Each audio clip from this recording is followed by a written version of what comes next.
안녕하세요. 제 이름은 오영자라고 합니다. 정말 큰일 날 뻔했던 제 이야기 좀 들어주세요. 77회를 사는 동안 제 삶은 잔잔한 호수 같았어요. 남편 먼저 보내고 하나 있는 아들, 박용우 하나만 바라보며 살았죠. 장가 보내고 며느리 전시은을 얻고 이제는 아들 내외가 차린 교육 상담 회사 일이 잘 되어서 한시름 놓나 싶었어요. 저희 집은 1층, 아들 내외는 2층에 살며 1층 남는 공간을 회사 사무실로 쓰고 있었으니 오며 가며 그 애들 얼굴 보는 게 제 유일한 낙이었습니다. 며느리 시은이는 싹싹하고 부침성도 좋아서 동네에서도 칭찬이 자자했죠. 어머님은 며느리 복도 많으세요. 이 말을 들을 때마다 제 어깨가 으쓱 올라가곤 했습니다. 겉으로 보기엔 모든 것이 평화롭고 또 감사한 날들이었어요. 하지만 그 고요한 수면 아래에서 무엇이 골마가고 있는지는 까맣게 몰랐던 겁니다. 그날도 여느 때와 같은 저녁이었어요. 저녁상을 물리고 거실 소파에 앉아 텔레비전을 보고 있었죠. 화면에서는 한창 시끄러운 예능 프로그램이 떠들고 있었지만 제 눈과 귀는 이미 창밖으로 향해 있었어요. 밤 10시가 다 된 시간이었는데 대문 앞으로 아주 번쩍거리는 검은색 승용차 한 대가 소리 없이 스르륵 들어오는 게 아니겠어요. 요즘 세상 참 좋아졌다고들 하지만 어쩜 저리 소리도 없이 미끄러지듯 들어오는지 신기할 정도였죠. 저희 동네는 낡은 주택가라 그런 차가 들어올 일이 거의 없거든요. 호기심에 창문으로 더 가까이 다가가 커튼을 살짝 걷고 내다봤습니다. 차 문이 열리더니 온몸을 값비싼 옷으로 휘감은 듯한 중년 여자가 내리더군요. 얼굴은 잘 보이지 않았지만 손에 든 가방이며 목에 두른 스카프가 어두운 밤에도 남달라 보였어요. 저 시간에 웬 손님일까? 고개를 갸웃거리는 순간 2층에서 며느리 시은이가 어떻게 알았는지 버선발로 뛰어나왔습니다. 사모님, 어서 오세요. 늦은 시간에 오시느라 힘드셨죠? 어찌나 목소리가 살갑고 허리를 굽실거리는지 제가 알던 당당한 며느리가 맞나 싶을 정도였어요. 시은이는 그 부인의 팔짱을 끼고는 사무실로 안내했습니다. 사무실은 벌써 환하게 불이 켜져 있었고요. 아들 용우도 뒤따라 나오더니 멋쩍은 얼굴로 꾸벅 인사를 하더군요. 저는 그저 참 열심히들 사는구나 생각하며 대수롭지 않게 넘기려고 했습니다. 하지만 마음 한구석에 작은 돌멩이 하나가 툭 하고 던져진 것처럼 영 개운치가 않았어요. 보통의 상담이라면 저렇게까지 굽실거릴 필요가 없을 텐데 말이죠. 꼭 무언가 어려운 부탁을 하러 온 사람을 대하는 태도 같았달까요? 그날 밤 저는 잠을 좀 설쳤습니다.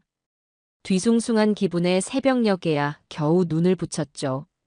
다음 날 아침 식탁에 앉은 아들의 얼굴이 영 말이 아니었어요. 눈밑은 거무스름하고 입맛이 없는지 밥술을 드는 둥 마는 둥 하더군요. 용우야, 무슨 일 있니? 어젯밤에 잠 못 잤어? 제 물음에 아들은 화들짝 놀라며 고개를 저었습니다. 아니에요, 어머니. 그냥 좀 피곤해서요. 요즘 신경 쓸 일이 좀 많아서 그런가 봐요. 그래도 밥은 잘 챙겨 먹어야지. 네 건강이 재산이야. 어젯밤에 늦게까지 손님이 있던 것 같던데 일이 잘 되어가? 저는 최대한 아무것도 모르는 척 걱정스러운 마음을 담아 물었어요. 제 말에 아들은 숟가락을 탁 내려놓으며 조금 날카롭게 반응하더군요. 어머니, 저희 일은 저희가 알아서 해요. 너무 신경 쓰지 않으셔도 돼요. 알아서 하니 내가 걱정을 안 하지. 그래도 네 얼굴이 반쪽이 됐는데 어미 된 입장에서 어떻게 신경을 안 써? 혹시 시은이랑 무슨 일 있었니? 아니라니까요. 그냥 회사 일 때문에 그래요, 회사 일. 용우는 더 이상 이야기하고 싶지 않다는 듯 자리를 피했습니다. 평소에는 제게 속 깊은 이야기도 잘 털어놓던 아들이었는데 저렇게 벽을 치는 모습은 처음이라 가슴이 덜컥 내려앉았어요. 분명 무슨 일이 있는 게 틀림없었죠. 그날 이후로 아들의 불안은 더욱 심해졌습니다. 밤늦게까지 사무실 불이 꺼지지 않는 날이 많았고 혼자 있을 때면 깊은 한숨을 내쉬는 소리가 제 귀에까지 들려왔어요. 며느리 시은이는 반대로 아주 활기가 넘쳤습니다. 새 옷을 사입는 날이 잦아졌고 제게 주는 용돈 봉투도 두둑해졌죠. 어머니, 이거 이번에 계약 하나 잘 돼서 드리는 거예요. 맛있는 거 많이 사드세요. 고맙다 얘. 그래도 너희들 쓰는 것도 많을 텐데 괜찮겠어? 그럼요. 저희 이제 돈방석에 앉을 일만 남았는걸요. 다 어머니 덕분이에요. 시은이는 해맑게 웃으며 말했지만 저는 그 웃음 뒤에 드리운 어두운 그림자를 본 것 같아 마음이 편치 않았습니다. 아들의 깊어지는 시름과 며느리의 넘치는 활기. 그 둘의 모습이 너무나 대조적이라 불안감은 점점 커져만 갔어요. 저는 이 집안의 어른으로서 이 불균형의 원인이 무엇인지 알아내야만 했습니다. 그러던 어느 주말 오후였어요. 아들 내외가 잠시 외출한 틈을 타 저는 아들 방을 좀 치워줘야겠다는 생각에 2층으로 올라갔습니다. 용우가 스트레스가 심한지 방 안이 온통 어지러웠거든요. 바닥에 널브러진 옷가지를 개어 옷장에 넣고 책상 위를 정리하던 참이었어요. 평소에는 잘 열어보지 않는 아들의 옷장 깊숙한 곳을 정리하는데 손끝에 두툼하고 묵직한 서류 봉투 하나가 잡혔습니다. 이건 뭐지? 호기심에 봉투를 꺼내 들었습니다. 꽤나 묵직한 것이 보통의 서류는 아닌 듯 했어요. 봉투에는 아무것도 쓰여 있지 않았습니다. 잠시 망설였죠. 아들의 물건을 허락 없이 보는 것이 마음에 걸렸지만 며칠간 저를 짓누르던 불안감이 결국 이성을 이겼습니다. 저는 떨리는 손으로 봉투를 열었어요. 그리고 그 안에 든 것을 본 순간 제 심장은 바닥으로 곤두박질 치는 것 같았습니다. 세상에 세상에. 그 안에는 제가 상상조차 하지 못했던 것들이 들어 있었어요. 맨 위에는 학생들의 이름과 사진이 붙은 생활기록부와 성적 증명서, 사본이 여러 장 들어 있었습니다. 이름도 얼굴도 모르는 아이들의 인생이 담긴 귀한 서류들이었죠. 그런데 그 서류들 아래에 있던 것이 문제였습니다. 특별 전형 합격 보장 계약서. 굵은 글씨로 박힌 제목이 제 눈을 후벼 파는 듯 했어요. 계약서 내용을 자세히 살펴보니 특정 대학교의 특정 학과에 합격하는 것을 조건으로 거액의 돈을 받는다는 내용이 빼곡하게 적혀 있었습니다. 한두 장이 아니었어요. 여러 학생의 이름으로 된 계약서가 수북이 쌓여 있었죠. 그리고 그 계약서에는 아들 박용우와 며느리 전시은의 도장이 선명하게 찍혀 있었습니다.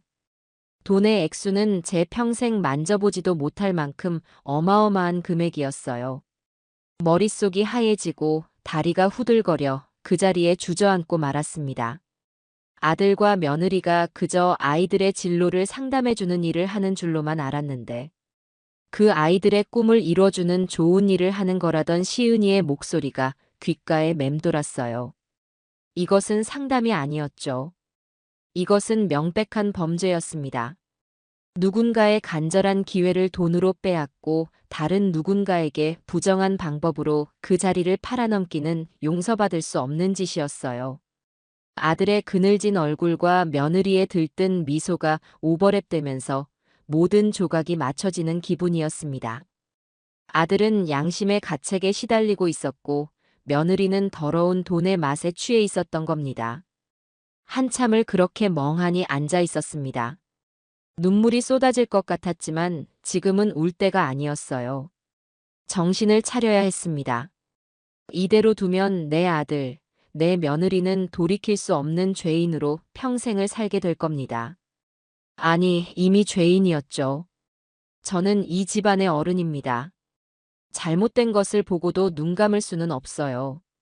더러운 돈으로 쌓아 올린 평화라면 제 손으로 직접 무너뜨리는 것이 맞다고 생각했습니다. 그것이 내 자식을 괴물로 만들지 않는 어미로서 할 수 있는 마지막 사랑일지도 모른다고요. 저는 떨리는 손을 진정시키고 제 주머니에서 휴대폰을 꺼내 들었습니다. 그리고 봉투 안에 있던 모든 서류를 한 장도 빠짐없이 조용히 사진으로 찍기 시작했습니다. 제 손 안에서 휴대폰이 차갑게 식어가는 동안 제 심장은 터질 것처럼 뜨겁게 뛰고 있었어요. 찰칵, 찰칵. 고요한 방 안에서 들리는 소리라고는 증거를 담는 그 소리뿐이었죠. 한 장 한 장 넘길 때마다 피가 거꾸로 솟는 기분이었습니다.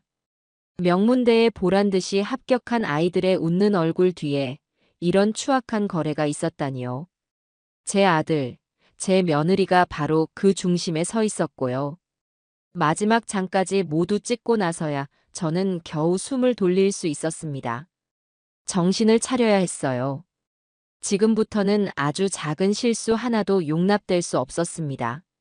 저는 서류들을 원래 있던 순서 그대로 차곡차곡 정리해서 봉투에 넣고 옷장 가장 깊숙한 곳, 원래 있던 그 자리에 아무도 눈치채지 못하게끔 넣어두었습니다.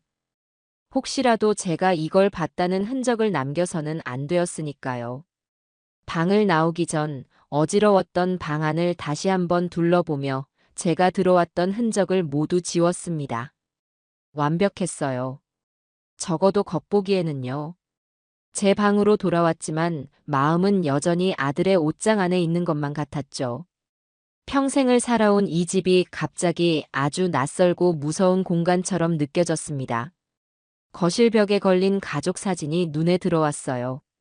몇 해 전 제 칠순잔치 때 찍은 사진이었죠. 환하게 웃고 있는 용우와 시은이, 그리고 그 옆에서 세상 가장 행복한 미소를 짓고 있는 저. 그 모든 것이 거짓이었다니. 저 웃음 뒤에 더러운 욕망을 감추고 있었다니. 사진 속의 제 모습이 참으로 어리석고 가여워 보였습니다. 저는 더 이상 그 사진을 마주볼 자신이 없어 조용히 다가가 액자를 벽 쪽으로 돌려놓았어요. 배신감에 속이 쓰렸지만 그보다 더 큰 것은 이 일을 어떻게 바로잡아야 할지에 대한 무거운 책임감이었습니다. 얼마 지나지 않아 현관문 열리는 소리가 들렸어요. 아들 내외가 돌아온 것이었죠.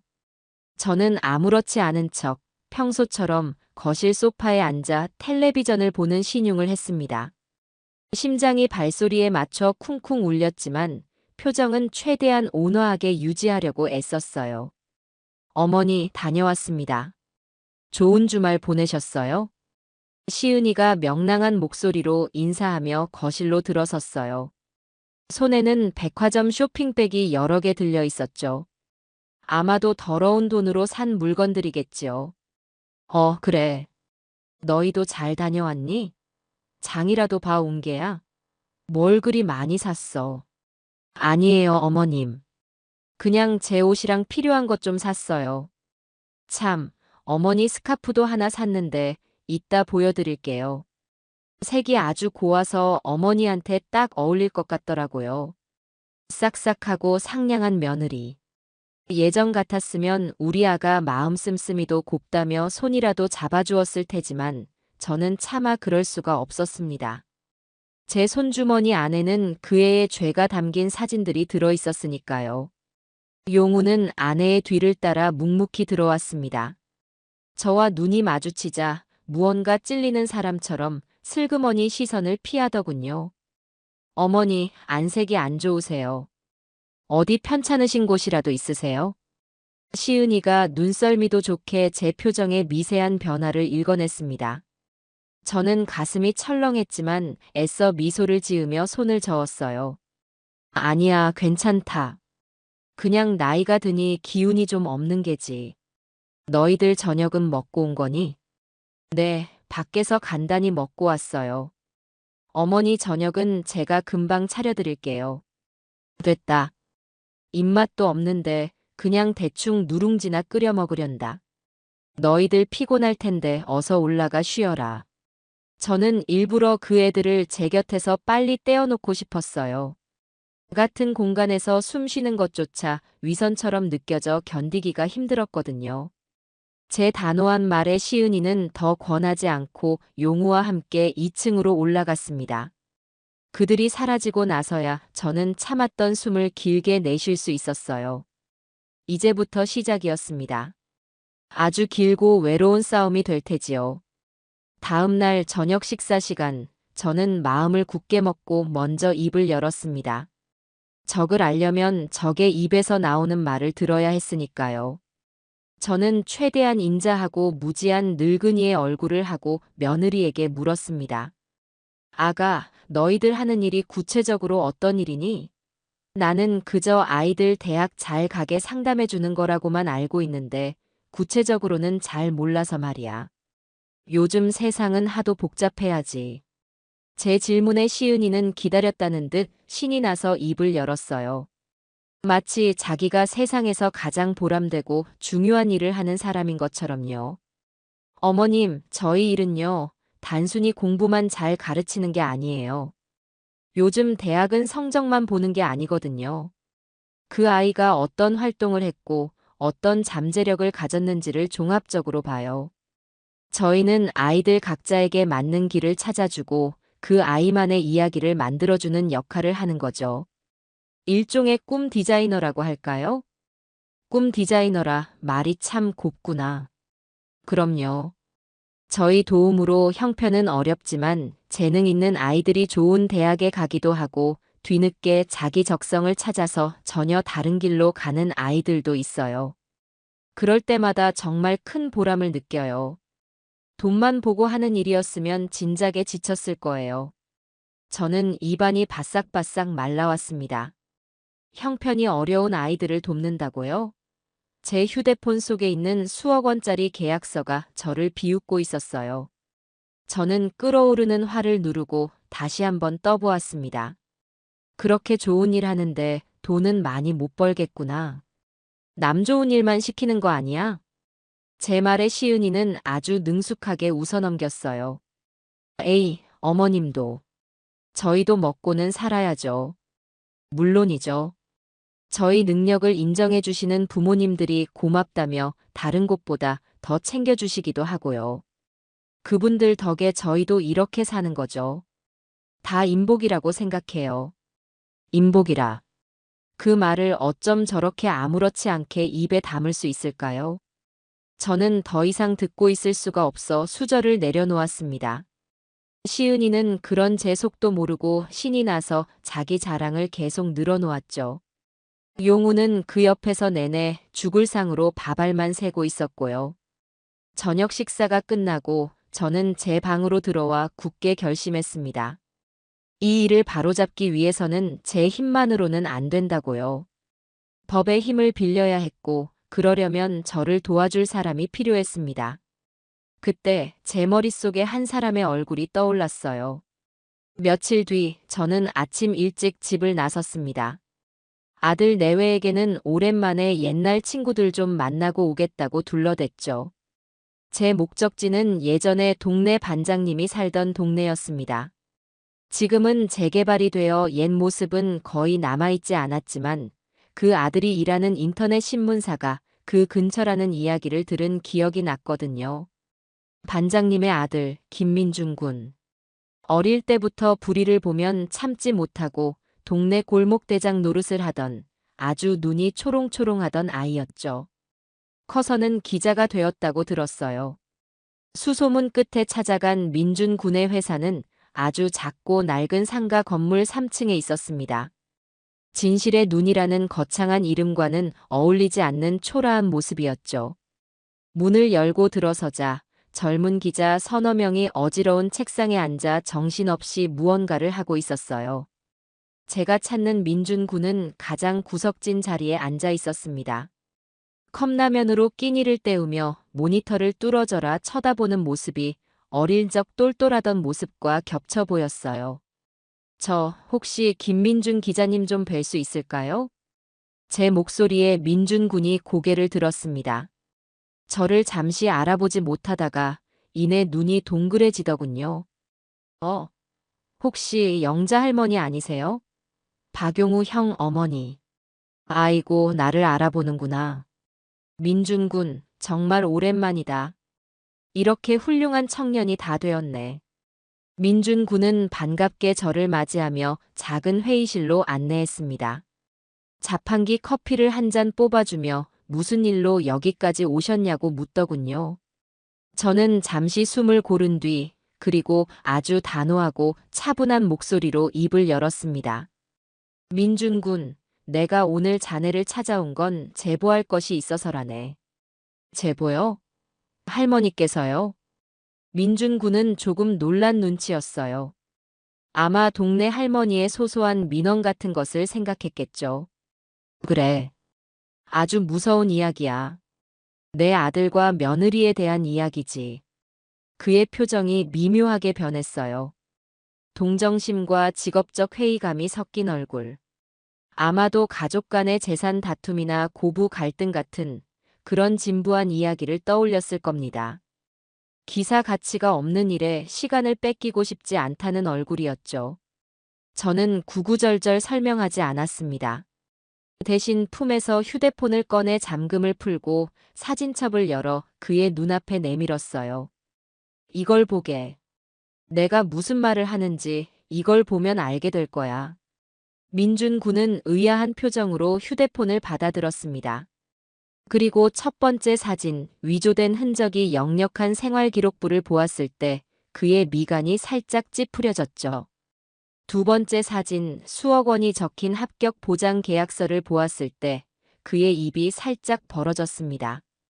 그리고 세 번째, 네 번째, 돈이 오고 간 거래 내역과 더 많은 계약서들을 차례로 넘겨보면서 그의 표정은 완전히 달라졌어요. 펄라이트한 무관심은 사라지고 그 자리에 기자의 날카로운 눈빛이 번뜩였습니다. 그의 손가락이 멈칫거리며 사진을 확대해 보기도 하고 앞뒤로 몇 번이나 다시 넘겨보기도 했죠. 짧은 시간이었지만 제게는 아주 길게 느껴졌습니다. 마침내 마지막 사진까지 모두 확인한 민준 군은 천천히 고개를 들어 저를 바라보았어요. 그의 눈에는 더 이상 동정이나 회의감이 없었습니다. 대신 거대한 비리의 냄새를 맡은 사냥개 같은 흥분과 진실을 파헤치려는 자의 뜨거운 분노가 함께 담겨 있었죠. 그는 마른 침을 한번 삼키더니 낮게 잠긴 목소리로 말했습니다. 할머니, 이거 보통 일이 아니네요. 그 한마디에 저는 제 외로운 싸움에 드디어 첫 번째 아군이 생겼음을 직감할 수 있었습니다. 자세히 말씀해 주세요, 할머니. 처음부터 끝까지요. 김민준 군의 눈빛은 완전히 달라져 있었어요. 그는 책상 위에 너저분하게 널려있던 서류들을 한쪽으로 밀어치우고는 녹음기를 켜고 제 앞에 바싹 다가앉았습니다. 저는 그날 밤 보았던 의문의 방문객 이야기부터 아들의 불안한 모습, 그리고 옷장에서 봉투를 발견하고 사진을 찍기까지의 모든 과정을 숨김없이 털어놓았죠. 제 이야기가 길어지는 동안 민준 군은 단 한 번도 말을 끊지 않았어요. 그저 굳은 표정으로 고개를 끄덕이거나 중요한 부분에서는 빠르게 무언가를 메모할 뿐이었죠. 모든 이야기를 마쳤을 때 그는 깊은 한숨을 내쉬었습니다. 이건 단순한 입시 브로커 수준이 아니에요. 학교 관계자가 연루되지 않고서는 이렇게 대놓고 성적표까지 위조할 수는 없거든요. 이건 거대한 카르텔의 일부일 가능성이 높습니다. 카르텔이라니 그게 무슨 말인가? 거대한 이익 집단이라는 뜻이에요, 할머니. 학부모, 브로커, 그리고 학교 관계자까지 모두가 한 통속이 되어 움직이는 거죠. 이걸 터뜨리려면 아주 신중하게 접근해야 합니다. 어설프게 건드렸다가는 꼬리만 자르고 도망갈 테니까요.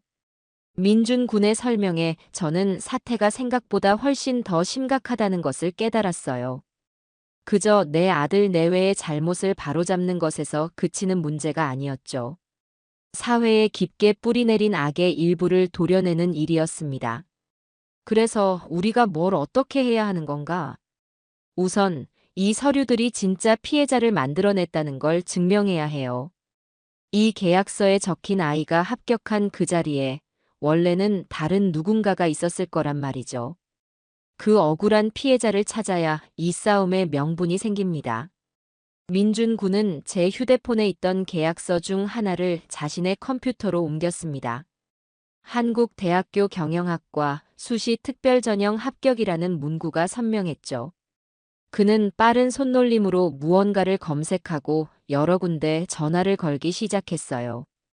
기자의 정보망이라는 게 참 대단하더군요. 1시간도 채 지나지 않아 그는 그해 한국대학교 경영학과 수시 특별 전형의 예비 합격자 명단을 손에 넣었습니다.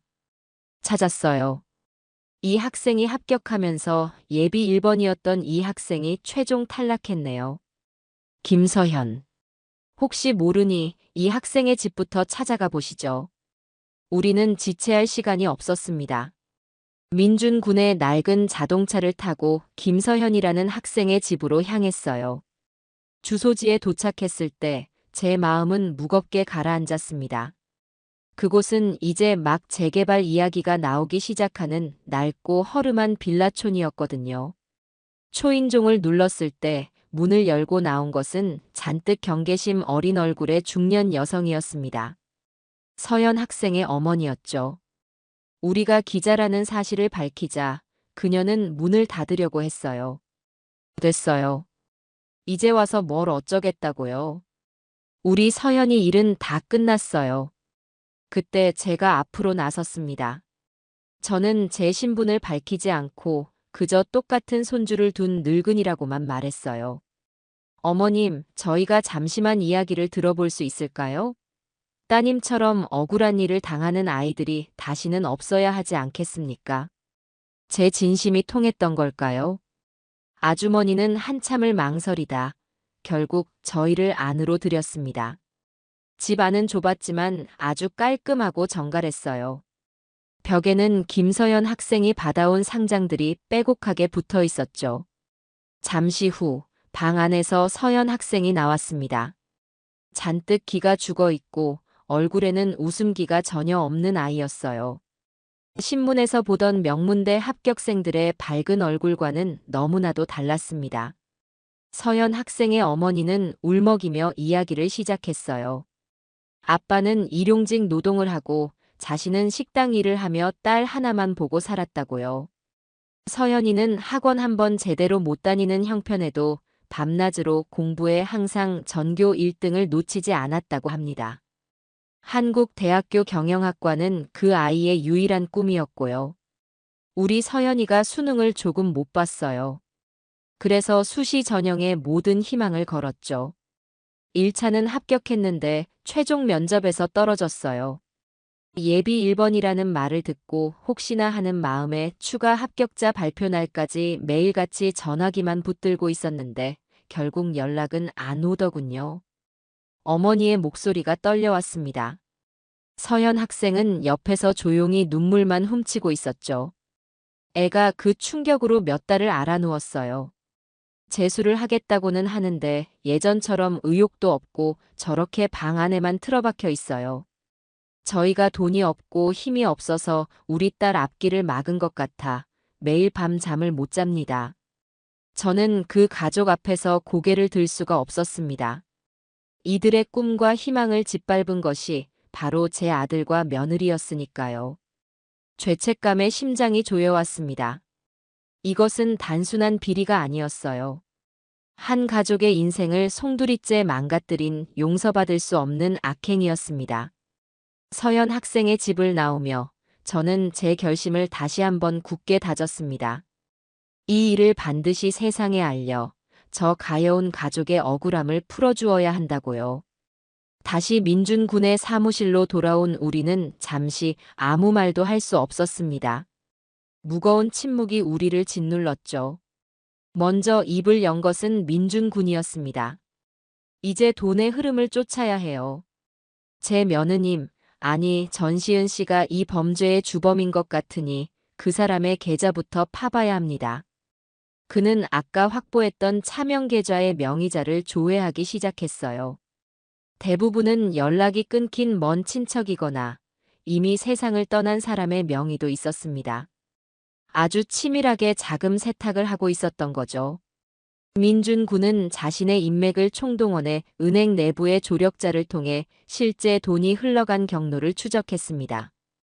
컴퓨터 화면에 복잡한 선과 이름들이 거미줄처럼 펼쳐졌어요. 보세요, 할머니. 돈은 여러 개의 계좌를 거쳐서 결국 이 하나의 법인 계좌로 모이고 있어요. SE 컨설팅. 서류상으로는 유령 회사인데 대표가 바로 전시은 씨네요. 모든 돈이 결국 며느리 시은이에게로 흘러 들어가고 있었던 겁니다. 용우의 이름으로 된 계좌에는 아주 적은 금액의 월급만 꼬박꼬박 입금되고 있었고요. 아들은 이 거대한 범죄의 하수인이거나 혹은 방관자였던 셈이죠. 어쩌면 양심의 가책과 아내에 대한 두려움 사이에서 갈등하고 있었을지도 모릅니다.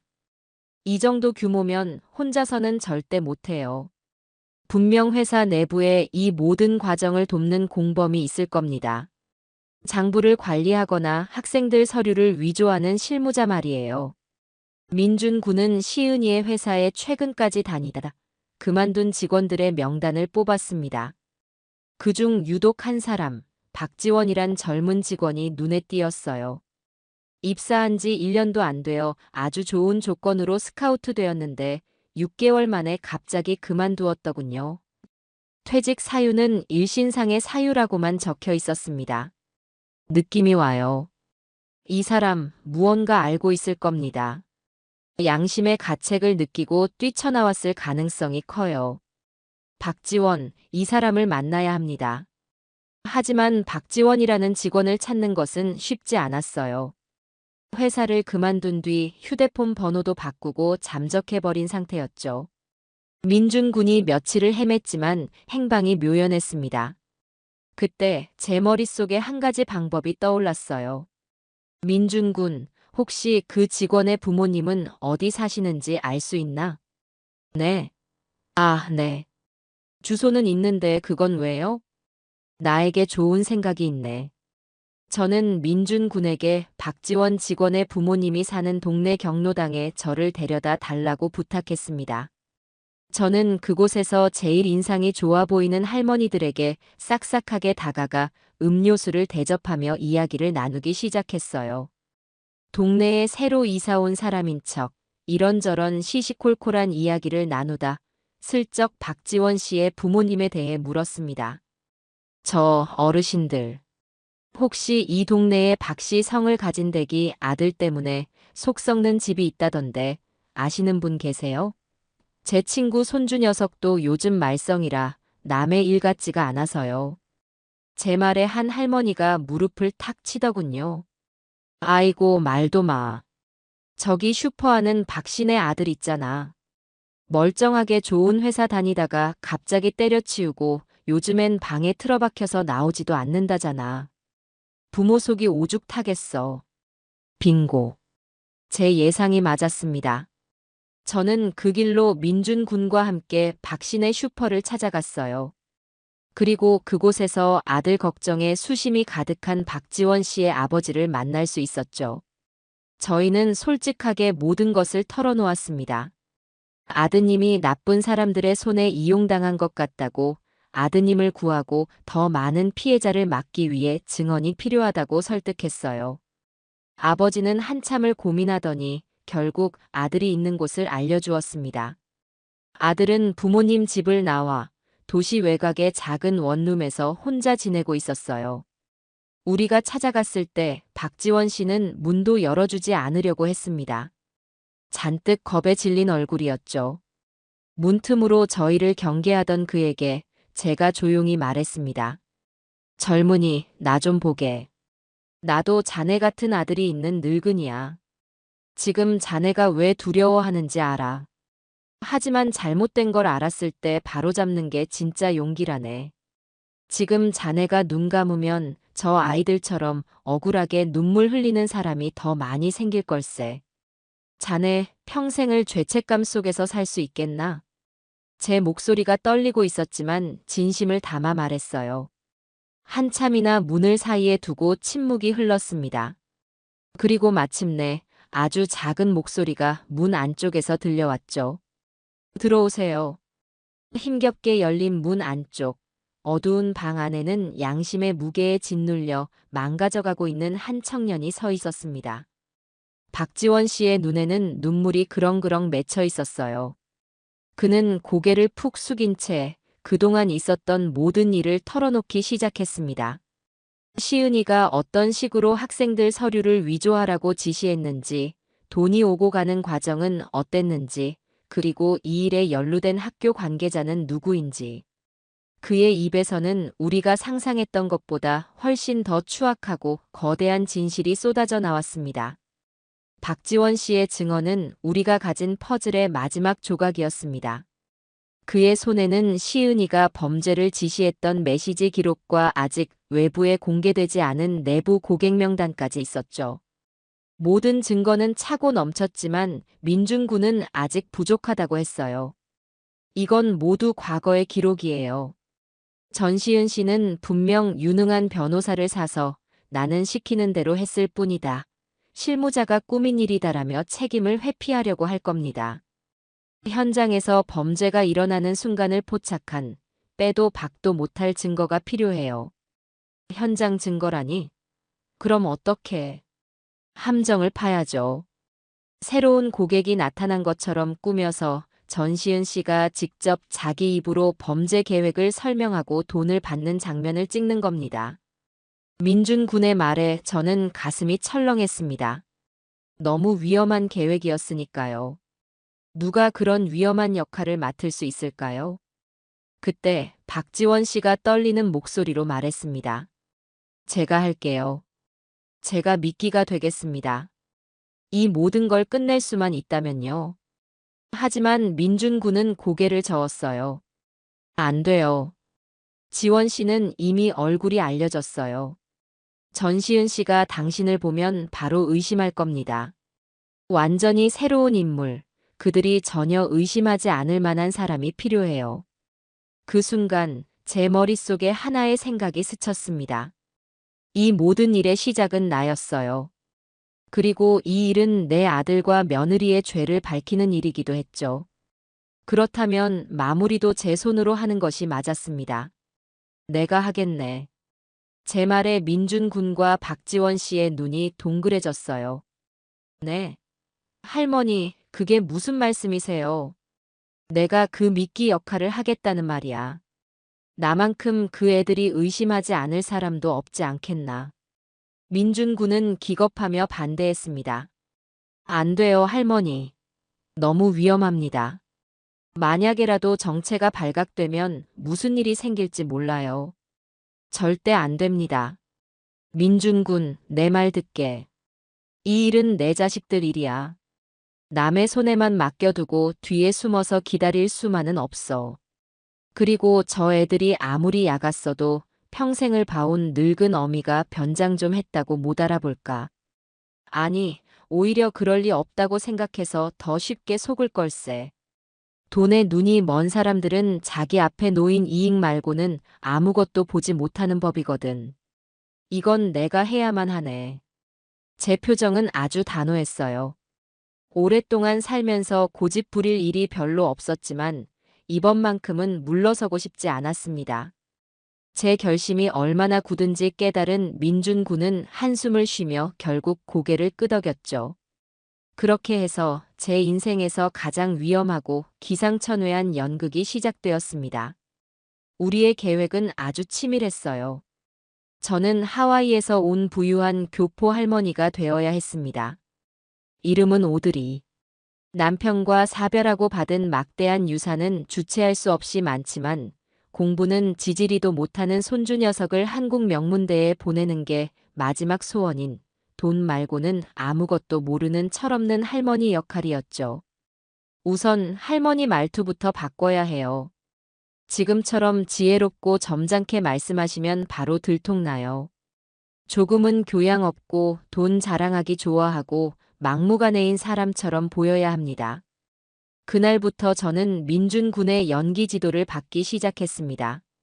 어색하게 영어 단어를 섞어 쓰고 목소리 톤을 한껏 높여서 말하는 연습을 했죠. 외모도 완전히 바꿔야 했습니다. 제 옷장에는 점잖은 색의 옷들 뿐이었는데 민준 군은 어디서 구해왔는지 아주 번쩍거리는 금색 블라우스와 호피 무늬 스카프 같은 것을 가져왔어요. 평생 해본 적 없는 짙은 화장을 하고 머리는 최대한 부풀려 올렸죠. 거울 앞에 선 제 모습은 제가 봐도 기가 막힐 지경이었습니다. 완전히 다른 사람이 서 있었으니까요. 어때? 이 정도면 시은이도 못 알아보겠지? 할머니 대단하세요. 연기 학원이라도 다니셨어요? 민준 군이 엄지를 치켜 세우는 모습에 긴장된 와중에도 웃음이 터져 나왔습니다. 겉모습만 바꾼다고 끝이 아니었어요. 저를 진짜 오드리 할머니로 만들어줄 배경 설정도 필요했죠. 박지원 씨는 시은이가 고객의 뒷조사를 아주 철저하게 한다는 사실을 알려주었습니다. 우리는 존재하지 않는 하와이의 주소를 만들고 민준 군의 아는 해커를 통해 그 주소에 제가 사는 것처럼 꾸민 서류들을 인터넷상에 올려놓았어요. 모든 것이 완벽하게 준비되어 갔습니다. 마침내 미끼를 던질 날이 왔습니다. 박지원 씨가 시은이에게 전화를 걸었어요. 스피커폰 너머로 시은이의 차가운 목소리가 들려왔습니다. 박지원 씨, 이 번호는 어떻게 알았어요? 무슨 일이죠? 팀장님, 아니 대표님. 죄송합니다. 제가 그때는 생각이 짧았습니다. 다시 받아주십사 연락드린 건 아니고요. 제가 아는 분 중에 정말 큰 손이 한 분 계셔서요. 대표님 아니면 감당이 안 될 뿐이라 염치불고하고 연락드렸습니다. 박지원 씨는 우리가 연습한 대로 돈에 환장한 사람처럼 연기했어요. 큰 손이라는 말에 시은이의 목소리가 미세하게 부드러워지는 것이 느껴졌습니다. 그래서요? 하와이에 사시는 교포인데 돈은 산더미처럼 많으세요. 하나뿐인 손주를 한국대에 꼭 보내고 싶어 하시는데 애가 공부를 너무 못해서요. 얼마가 들든 상관없다고 하시는데 혹시 그분 확실한 분 맞아요? 그럼요. 제가 보증합니다.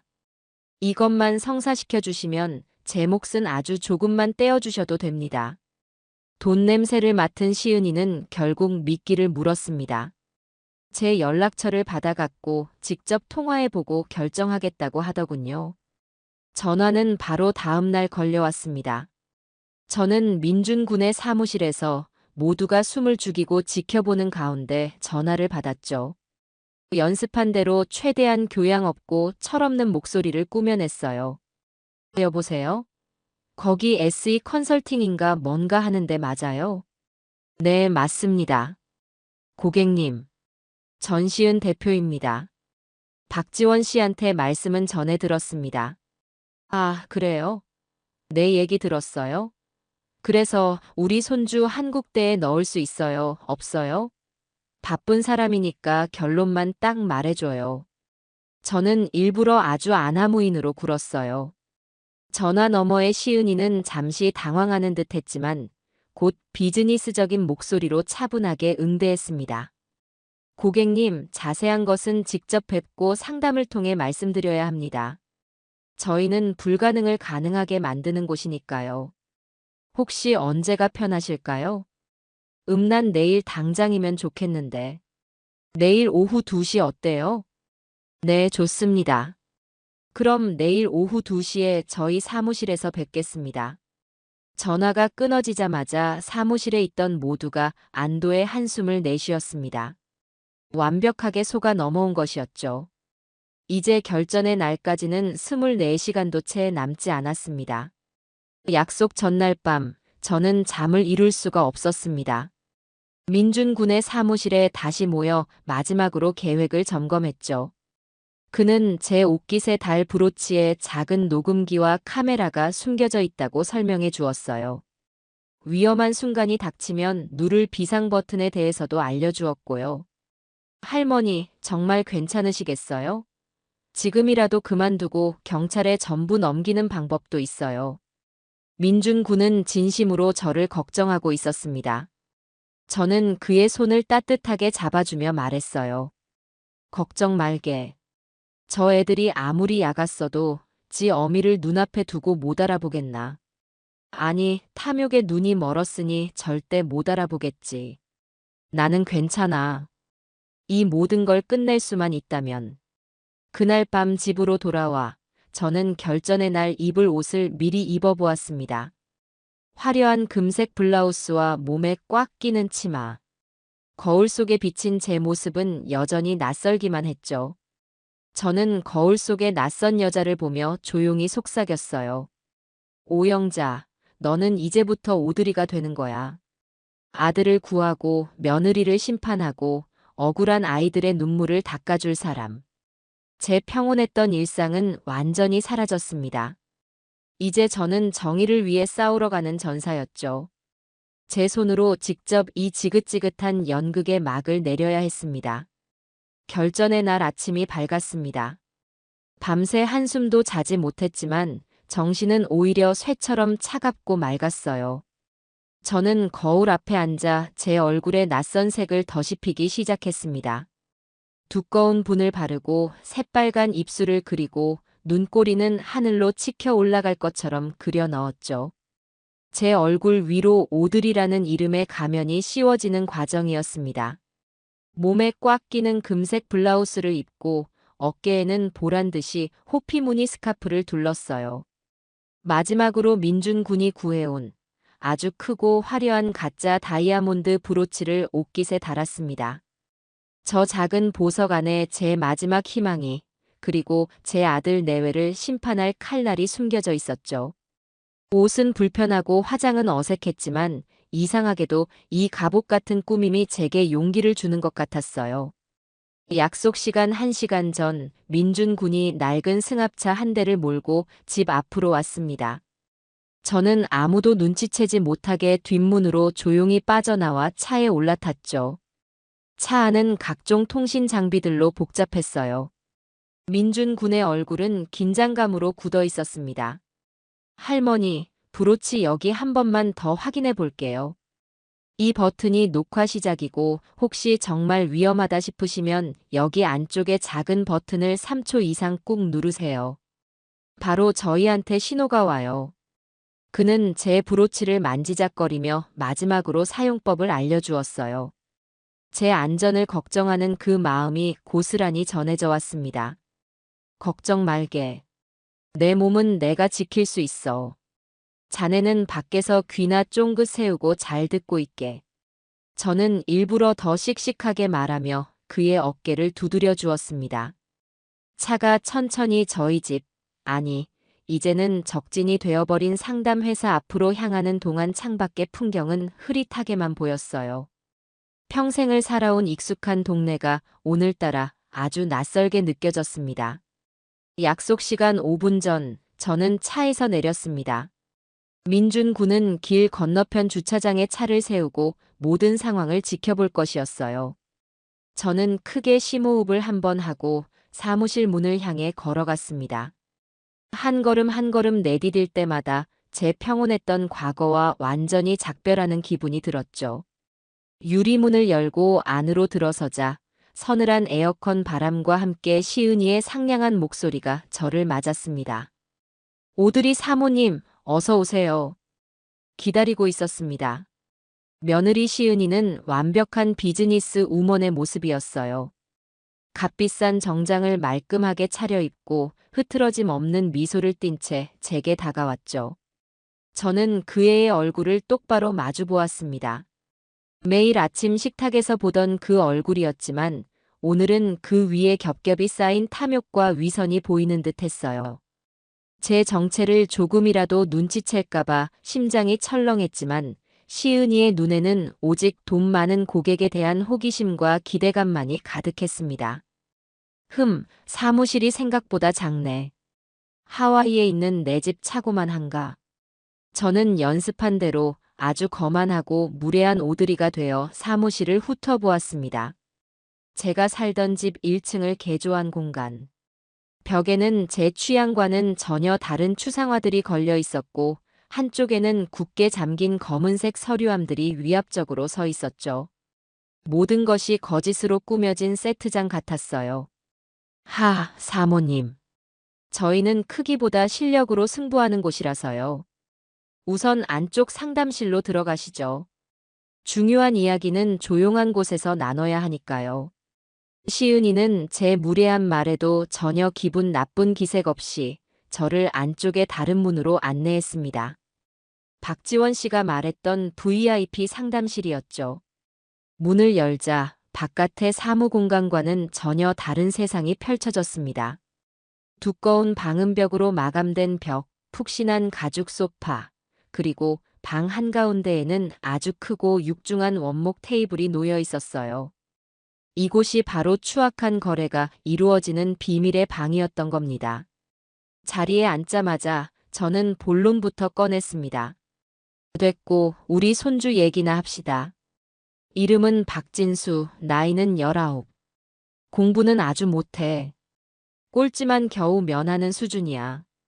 이런 애도 한국대에 넣을 수 있어요? 돈은 얼마든지 줄 테니 방법이 있는지 없는지만 똑바로 말해줘요. 제 직설적인 말에 시은이는 자신만만한 미소를 지으며 고개를 끄덕였습니다. 물론입니다, 사모님. 저희에게 불가능이란 없으니까요. 진수 학생의 서류는 미리 검토해 보았습니다. 솔직히 말씀드리면 전공법으로는 절대 불가능한 성적이죠. 그걸 누가 몰라. 그래서 내가 여기 왔잖아. 하지만 저희는 전공법만 쓰지 않습니다. 저희는 아이의 프로필을 최적화하는 작업을 하죠. 예를 들어 진수 학생이 갑자기 봉사활동에 눈을 떠서 해외 오지에 가서 몇 달간 구호 활동을 한 것처럼 꾸밀 수도 있고요. 혹은 아무도 주목하지 않았던 코딩 분야에 천재적인 재능을 보인 것처럼 새로운 스토리를 만들어낼 수도 있습니다. 최적화 스토리. 더러운 서류 조작을 어쩜 저렇게 그럴듯한 말로 포장하는 걸까요? 저는 혀를 내둘렀습니다. 그때 상담실 문이 열리며 용우가 들어왔어요. 서류철을 든 그의 얼굴은 여전히 어둡고 불안해 보였죠. 그는 저를 보고 잠시 멈칫했습니다. 제 요란한 행색에 조금 놀란 눈치였어요. 인사드려요, 사모님. 이쪽은 저희 회사에서 학생들의 데이터를 전문적으로 관리하는 박용우 실장입니다. 제 남편이기도 하고요. 시은이가 용우를 소개하자 저는 일부러 용우의 얼굴을 빤히 쳐다보며 말했습니다. 젊은 양반이 낯빛이 왜 저렇게 어두워? 쯧쯧, 마누라 등살에 힘든가 보네. 젊은이는 이런 나쁜 짓 하면서 양심에 안 찔리나? 저는 일부러 나쁜 짓이라는 단어를 썼어요. 아들의 반응을 보고 싶었죠. 제 말에 용우의 어깨가 움찔하고 굳어지는 것이 보였습니다. 그는 차마 제 눈을 마주치지 못하고 고개를 숙인 채 입을 열었어요. 저희는 그저 학생이 가진 최고의 가능성을 찾아주는 일을 할 뿐입니다. 목소리가 모기만하게 기어들어갔어요. 양심의 가책이 고스란히 느껴졌죠. 시은이가 그런 남편을 대신해 재빨리 상황을 수습했습니다. 사모님, 저희 남편이 좀 숫기가 없어서요. 자, 그럼 이제 본격적으로 진수 학생만을 위한 특별한 길에 대해 설명해 드릴까요? 저는 못 이기는 척 고개를 끄덕였습니다. 이제부터가 진짜 시작이었으니까요. 저는 브로치에 달린 작은 녹화 버튼을 아무도 눈치채지 못하게 살짝 눌렀습니다. 시은이는 기다렸다는 듯 테이블 위에 여러 가지 서류들을 펼쳐놓으며 열정적으로 설명하기 시작했어요. 위조된 생활기록부 샘플, 가짜 수상 경력 증명서, 심지어는 대학 교수 이름으로 된 추천서까지.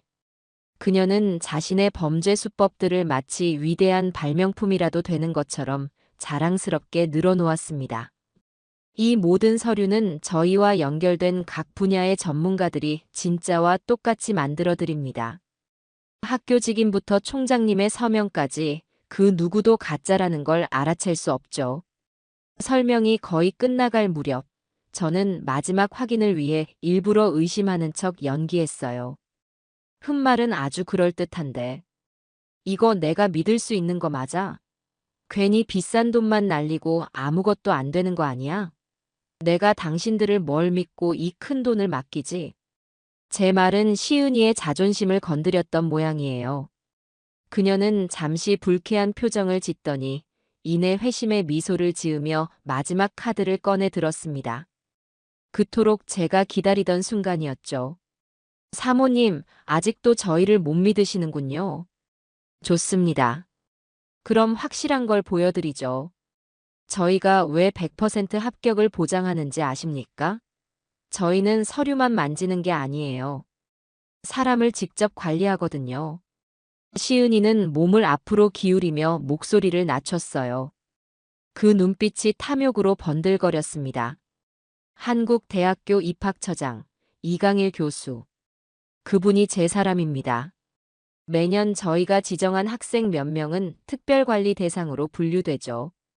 서류는 그저 형식일 뿐, 최종 합격자 명단에 도장을 찍는 건 결국 그분입니다. 돈은 저희 법인 계좌를 통해 몇 번 세탁한 뒤 안전하게 그분께 전달되고요. 이래도 못 믿으시겠어요? 모든 것이 담겼습니다. 공범의 실명, 범죄의 구체적인 방법, 그리고 자금 세탁 과정까지. 그녀는 자기 입으로 자신의 무덤을 파고 있었어요. 제 등줄기에서는 식은땀이 흘렀지만 마음은 얼음장처럼 차가워졌습니다. 이제 끝낼 시간이었습니다. 저는 태연한 표정을 지으며 만족스럽다는 듯 고개를 끄덕였어요. 좋아. 마음에 드네.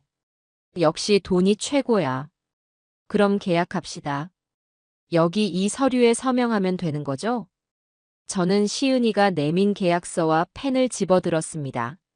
제 브로치에 달린 작은 카메라 렌즈가 테이블 위에 놓인 특별 전형 합격 보장 계약서라는 글자와 그 옆에 적힌 계약금 5억 원이라는 숫자를 남김없이 담아내고 있었습니다.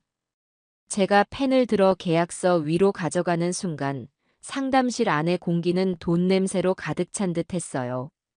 시은이의 얼굴에는 거대한 먹잇감을 손에 넣은 사냥꾼의 흡족한 미소가 걸려 있었고 용우는 여전히 고개를 숙인 채 자신의 손가락만 내려다보고 있었죠. 저는 제 이름 대신 오드리라는 세 글자를 천천히 써내려갔습니다. 마지막 획을 긋고 펜을 내려놓는 순간 저는 약속했던 신호를 보내기 위해 목을 가다듬었어요. 콜록, 콜록. 저는 일부러 요란하게 목에 무언가 걸린 사람처럼 헛기침을 했습니다. 제 연기가 너무 과격했는지 시은이가 살짝 미간을 찌푸리며 저를 쳐다보더군요. 사모님 괜찮으세요? 물이라도 한 잔 드릴까요? 아니, 괜찮아. 그냥 목이 좀. 제 말이 채 끝나기도 전이었습니다. 굳게 닫혀있던 상담실 문이 쾅 하는 굉음과 함께 활짝 열렸어요. 가장 먼저 눈에 들어온 것은 김민준 군의 얼굴이었습니다. 그는 휴대폰을 높이 든 채 이 모든 상황을 영상으로 담고 있었죠. 그리고 그의 등 뒤로 건장한 체격의 남자 서너 명이 순식간에 방 안으로 들이닥쳤습니다. 동네 파출소 순경들이 아니었어요. 그들의 날카로운 눈빛과 일사불란한 움직임은 이들이 거대한 사건을 전담하는 특별수사팀이라는 것을 말해주고 있었습니다. 뭐야? 당신들 누구야? 시은이의 얼굴에서 미소가 순식간에 사라지고 경악과 분노가 그 자리를 대신했어요. 그녀는 소리를 지르며 자리에서 벌떡 일어났습니다. 반면 용우는 문이 열리는 순간 모든 것을 체념한 사람처럼 그 자리에 얼어붙고 말았죠. 마치 올 것이 왔다는 듯한 표정이었습니다. 수사팀을 이끄는 중년의 형사가 앞으로 나서며 차갑게 말했습니다. 전시은 씨, 박용우 씨. 입시 비리 및 사문서 위조, 뇌물 공여 등의 혐의로 두 분을 긴급 체포합니다. 변호사를 선임할 수 있으며 묵비권을 행사할 권리가 있습니다. 형사의 손에 들린 체포영장이 시은이의 눈앞에서 펼쳐졌어요. 그 순간 상담실 뒤쪽에 다른 문이 열리며 또 다른 경찰팀과 함께 박지원 씨가 나타났습니다. 잔뜩 겁에 질린 얼굴이었지만 그는 용기를 내어 손가락으로 방 한 구석을 가리켰습니다. 저기 벽 뒤에 비밀 금고가 있습니다. 모든 원본 서류와 현금은 저 안에 들어 있어요. 지원 씨의 외침에 형사 두 명이 곧장 그쪽으로 향했습니다. 시은이는 이성을 잃고 발악하기 시작했어요. 거짓말. 다 거짓말이야. 저건 우리 회사에서 잘린 놈이 앙심을 품고 꾸민 짓이야. 그리고 이 할머니는 우리를 함정에 빠뜨린 거라고. 시은이가 손가락으로 저를 가리키며 악을 썼습니다. 하지만 그 누구도 그녀의 말에 귀 기울이지 않았죠. 형사들은 액자로 위장된 벽을 뜯어내고 그 뒤에 숨겨져 있던 금고를 발견했습니다. 지원 씨가 알려준 비밀번호를 누르자 묵직한 쇠문이 열리며 그 안에 내용물이 드러났어요. 금고 안에는 수많은 서류 뭉치와 함께 5만 원권 현금 다발이 산더미처럼 쌓여 있었습니다. 모든 것이 끝난 순간이었죠. 전부 녹화되었습니다. 당신이 입학처장 이름을 대며 범죄를 모의하는 장면까지 전부요. 민준 군이 휴대폰을 흔들어 보이며 말하자 시은이는 더 이상 아무 말도 하지 못했습니다. 그때까지 조용히 울고만 있던 용우가 갑자기 저를 향해 무릎을 꿇었어요. 어머니 죄송합니다. 제가 다 잘못했어요. 제가 벌 받겠습니다. 어머니 죄송합니다. 용우는 경찰이 아닌 제게 용서를 구하고 있었습니다. 그 모습에 제 마음도 무너져 내렸지만 저는 애써 외면했어요. 지금은 동정심에 흔들릴 때가 아니었으니까요. 시은이는 그런 남편의 모습에 더욱 격분했는지 갑자기 이성을 잃고 저를 향해 달려들었습니다. 너가 뭔데? 너가 뭔데 우리한테 이래? 이 늙은 여우 같은 게. 그녀가 제 멱살이라도 잡을 듯이 달려드는 순간 형사들이 앞을 가로막았어요. 그 거친 몸싸움 와중에 누군가의 손이 제 머리를 스쳤습니다. 그 순간 제 머리를 단정하게 고정해주던 가발이 우스꽝스럽게 벗겨져 바닥으로 떨어지고 말았죠. 짙은 화장 위로 제 희끗희끗한 맨머리가 드러났습니다. 소란스럽던 상담실 안의 모든 소음이 순간 멎었어요. 시은이는 저를 막아서던 형사의 팔을 뿌리치고 제 얼굴을 멍하니 바라보았습니다. 그녀의 눈동자가 지진이라도 난 것처럼 흔들렸죠. 분노로 가득 찼던 얼굴이 경악과 불신으로 하얗게 질려갔습니다. 그녀의 입술이 파르르 떨리더니 거의 들리지 않는 목소리로 중얼거렸어요. 어머니. 그 한마디에 용우도 고개를 들었습니다. 가발이 벗겨진 제 모습을 확인한 아들의 얼굴은 절망 그 자체였어요. 세상의 모든 빛을 잃은 듯한 텅 빈 눈으로 저를 바라보며 그는 아주 작은 소리로 신음하듯 제 이름을 불렀습니다. 어머니. 저는 아무 말도 하지 않았습니다. 그저 제 정체가 탄로난 모습 그대로 차가운 눈으로 바닥에 주저앉은 제 아들과 며느리를 내려다볼 뿐이었죠. 수갑이 채워지는 철컥하는 소리가 방 안을 울렸습니다. 그 쇠붙이 소리가 제 아들 내외가 쌓아올린 거짓의 성이 완전히 무너져 내렸음을 알리는 신호탄 같았어요. 제 표정에는 어떠한 감정도 담겨 있지 않았습니다. 그 차가운 침묵이 그들에게 내리는 가장 무서운 심판이었습니다. 상담실에서의 아수라장은 순식간에 정리되었습니다. 저는 용우와 시은이가 경찰차에 태워져 멀어지는 모습을 마치 남의 일처럼 무감각하게 바라보고 있었죠. 모든 것이 끝났다는 안도감과 제 손으로 자식의 인생을 망가뜨렸다는 죄책감이 한꺼번에 몰려와 정신을 차리기가 힘들었어요. 민준 군이 제 어깨에 겉옷을 걸쳐주며 말했습니다. 할머니 고생 많으셨어요. 이제 경찰서에 가셔서 참고인 진술만 하시면 됩니다. 제가 옆에 꼭 붙어 있을게요. 경찰서는 차갑고 딱딱한 공기로 가득했습니다. 저는 오드리의 화려한 옷을 그대로 입은 채 수사팀 사무실 한쪽에 앉아 있었죠. 형사들은 제게 따뜻한 차를 건네며 아주 정중하고 조심스럽게 질문을 시작했습니다.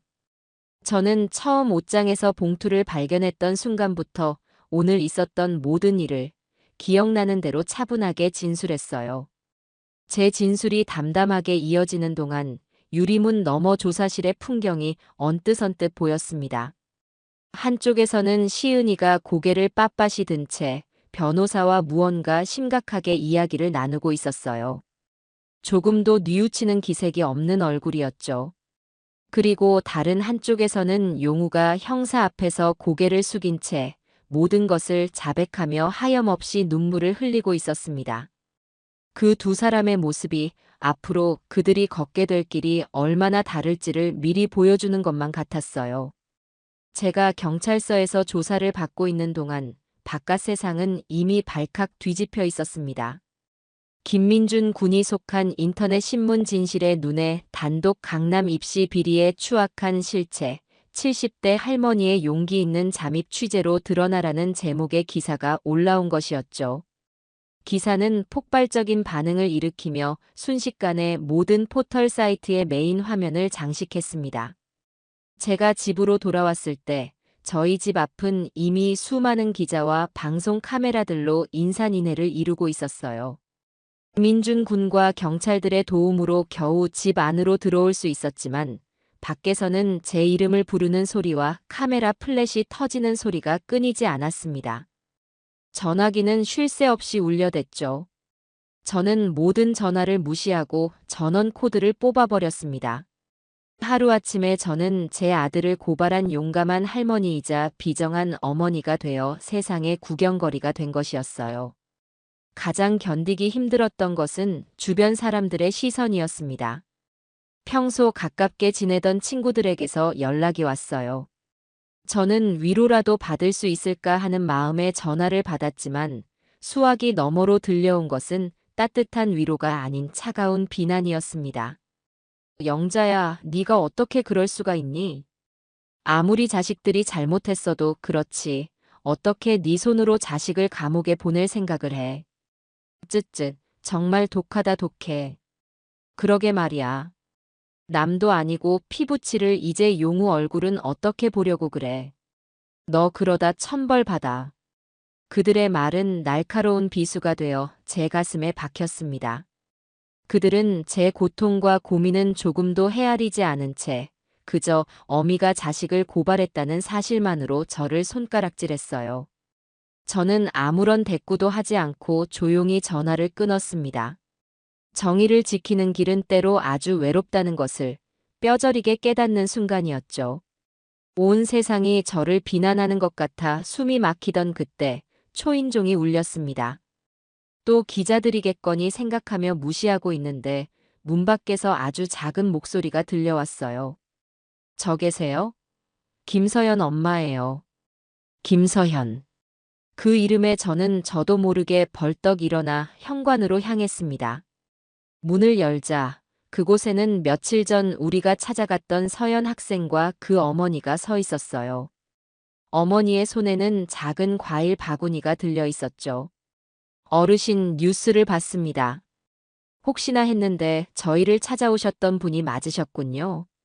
서연 학생의 어머니는 저를 보자마자 눈물을 글썽였습니다. 그녀는 제 손을 꼭 잡으며 몇 번이고 고개를 숙였어요. 감사합니다. 정말 감사합니다, 어르신. 평생 가슴에 묻어둘 뻔했던 저희 서연이의 억울함을 풀어주셔서 정말 감사합니다. 이 은혜를 어떻게 갚아야 할지 모르겠습니다. 그녀의 진심 어린 감사 인사에 저를 둘러싸고 있던 차가운 벽이 조금씩 녹아내리는 기분이었습니다. 그때 어머니 뒤에 조용히 서 있던 서현 학생이 저를 향해 허리를 깊이 숙여 인사를 했습니다. 예전에 봤을 때와는 달리 그 아이의 눈에는 희미하게나마 총기와 희망이 다시 깃들어 있었어요. 할머니, 정말 고맙습니다. 그 짧은 한마디가 친구들의 날 선 비난과 세상의 시끄러운 소음들을 모두 잠재워 주었습니다. 제가 한 일이 결코 헛되지 않았음을, 제가 지키고자 했던 것이 무엇이었는지를 다시 한번 깨닫게 해주었죠.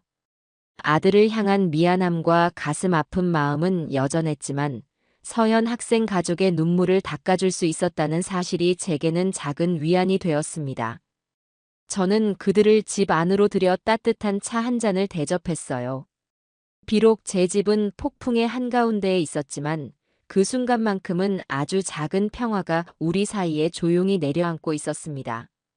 재판이 시작되는 날 아침 세상은 온통 저와 제 아들 내외의 이야기로 떠들썩했지만 제 마음은 오히려 기이할 정도로 고요했어요.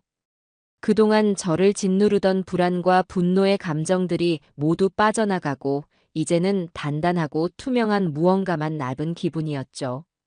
법정의 증인으로 서야 하니 저는 오랜만에 옷장 깊숙한 곳에 넣어두었던 남편의 사무제 때 입었던 옥색 한복을 꺼내 입었습니다. 요란한 오드리의 껍데기를 완전히 벗고 오롯이 오영자라는 이름으로 한 아이의 어미이자 이 사회의 어른으로서 그 자리에 서고 싶었기 때문입니다. 집을 나서기 전 저는 벽으로 돌려두었던 가족 사진을 다시 제자리로 돌려놓았어요. 웃고 있는 아들의 얼굴을 한참이나 들여다보았습니다. 제 손으로 아들을 법정에 세우는 이 길이 결국에는 저 사진 속의 환한 웃음을 되찾아주기 위한 길이라고 저는 그렇게 믿고 싶었습니다. 법원 앞은 예상대로 아수라장이었어요. 저를 태운 민준 군의 차가 나타나자 수십 명의 기자들이 벌떼처럼 몰려들어 창문을 두드려댔습니다. 심정이 어떠십니까? 아드님을 용서하실 건가요? 귀를 막고 싶은 질문들이 쏟아졌지만 저는 아무 말 없이 법원 경위들의 보호를 받으며 안으로 들어갔습니다. 법정 안의 공기는 바깥 세상보다 훨씬 더 차갑고 무거웠어요. 높다란 천장과 딱딱한 나무 의자들이 사람을 절로 주눅들게 만들더군요. 방청석에는 이 사건에 연루된 다른 학부모들과 대학 관계자들이 불안한 얼굴로 앉아 있었습니다. 모두가 자기 인생의 가장 중요한 시험 결과를 기다리는 수험생 같은 표정이었죠. 잠시 후 피고인석의 문이 열리고 용우와 시은이가 모습을 드러냈습니다. 몇 달 만에 보는 아이들의 모습은 너무나도 달라져 있었어요. 용우는 살이 쏙 빠져 있었고 죄수복을 입은 어깨는 축 늘어져 금방이라도 부서질 것만 같았죠. 그는 저와 눈이 마주치자 고개를 푹 숙여버렸습니다.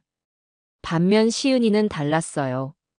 조금 수척해지긴 했지만 여전히 꼿꼿한 자세와 흐트러짐 없는 모습이었습니다. 비싼 변호사를 선임했다는 소식은 들었는데 그래서인지 일말의 희망이라도 품고 있는 듯 보였죠. 그녀는 저를 보자 경멸과 원망이 뒤섞인 아주 차가운 눈빛으로 쏘아보았습니다. 마치 어디 한번 해보라고 말하는 것 같았어요. 저는 그 시선을 피하지 않고 똑바로 마주 보았습니다. 재판이 시작되고 검사는 장장 1시간에 걸쳐 아들 내외의 범죄 사실을 상세하게 설명했습니다.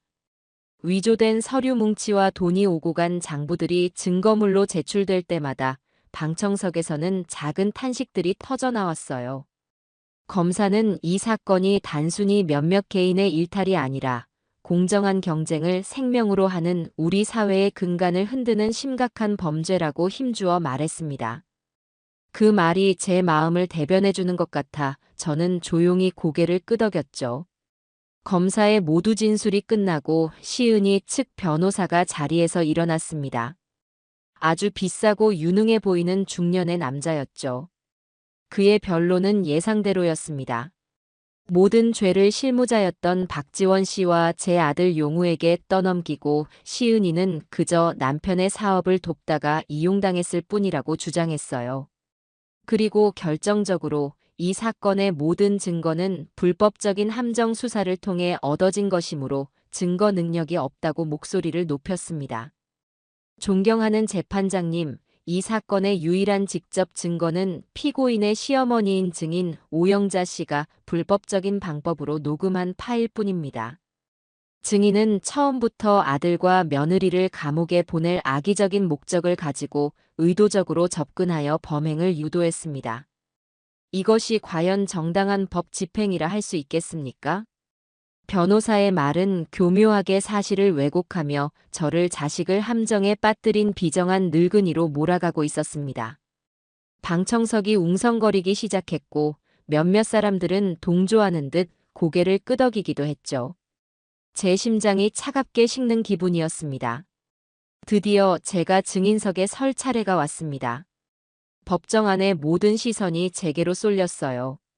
저는 떨리는 다리에 힘을 주며 천천히 증인석으로 걸어 나갔습니다.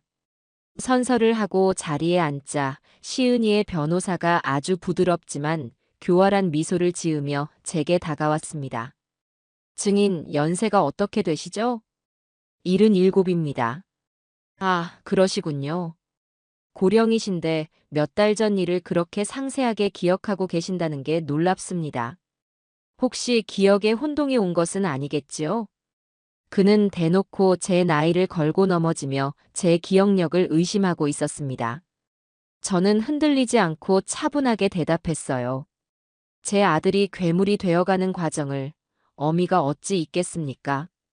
변호사님은 잊으실 수 있겠어요? 제 대답에 변호사는 잠시 말문이 막힌 듯 했으나 이내 다시 공격을 시작했습니다. 그는 제가 아들 내외를 속이고 녹음한 사실을 집요하게 물고 늘어졌죠. 증인은 왜 처음부터 경찰에 신고하지 않았습니까? 왜 굳이 배우처럼 연기를 하면서까지 아들과 며느리를 직접 만나셨던 거죠? 처음부터 그들을 망신 주고 감옥에 보낼 생각이었던 것 아닙니까? 그의 질문에 법정 안의 모든 사람들이 저를 주목했습니다. 저는 잠시 숨을 고르고 피고인석에 앉아 있는 용우와 시은이를 똑바로 바라보며 입을 열었습니다. 처음에는 제 눈을 의심했습니다. 내 아들, 내 며느리가 그런 끔찍한 짓을 했을 리 없다고요. 그래서 제 눈으로 직접 확인하고 싶었습니다. 그리고 만약 그것이 사실이라면 법의 심판을 받기 전에 제 입으로 그 아이들에게 그만둬라. 그 길은 지옥으로 가는 길이다라고 말해주고 싶었습니다. 어미로서요. 제 목소리가 조금 떨려 나왔습니다. 하지만 그 아이들은 제 기대를 무너뜨렸습니다. 제 앞에서 조금의 망설임도 없이, 죄책감도 없이 자신들의 범죄를 자랑스럽게 늘어놓았습니다. 그때 깨달았습니다. 이 아이들은 스스로 멈출 수 없겠구나. 제가 어미이기에 앞서 이 사회의 어른으로서 이 잘못된 고리를 끊어내야만 한다고요. 변호사님, 저는 제 자식을 함정에 빠뜨린 것이 아닙니다. 더 깊은 수렁으로 빠지기 직전에 제 손으로 그 아이를 건져 올린 것입니다. 설령 그 끝이 감옥이라 할지라도요. 제 진술이 끝나자 법정 안에는 무거운 침묵이 흘렀습니다. 변호사는 더 이상 제게 질문하지 못했죠.